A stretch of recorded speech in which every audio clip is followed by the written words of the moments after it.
Hey guys, അച്ഛൻ അങ്ങ് ദുഫായി അമ്മയ്ക്ക് വേണ്ടി ഒരു ഫോൺ അയച്ചിരിക്കുകയാണ്. അത് വാങ്ങിക്കാൻ പോലാണ് ഇന്നത്തെ വീഡിയോ. ഫോണ് കിട്ടി ഗൈസ്, ഫോൺ X90 ആണ് കേട്ടോ ഫോൺ. നിങ്ങൾക്ക് വേണമെങ്കിലല്ല വീഡിയോ വേണമെങ്കിൽ പറഞ്ഞാൽ മതി. നമ്മൾ തലവാട്ടിലെത്തി ഗൈസ്.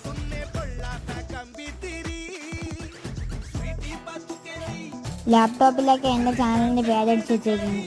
ഇനി നടക്കാൻ പോകുന്നത് കൺവീൻസ് ചെയ്ത സാധനങ്ങൾ കിട്ടി ഗൈസ്. ഇനി നടക്കപ്പോളത് യുദ്ധോ. ഇതാണ് ഗൈസ് ചിക്കൻ ടിക്ക. ഞാൻ വാങ്ങിച്ച സാധനമാണ്, എനിക്ക് ഇഷ്ടപ്പെട്ട്. കുനാഫത്ത പോലെയിരുന്നു, എനിക്ക് ഇഷ്ടപ്പെട്ടില്ല. ഈ ബ്രൗണി വിത്ത് ചോക്ലേറ്റ്, ഇത് വേറെ വൈബ് സാധനമായിരുന്നു ഗൈസ്. പൈസ പോയി ഗൈസ്. അമ്മ കട്ട ആടിയിട്ട് പറ്റിക്കുകയാണ് നമ്മളെന്താ മണ്ടനാ. അപ്പം ശരി എന്നാ.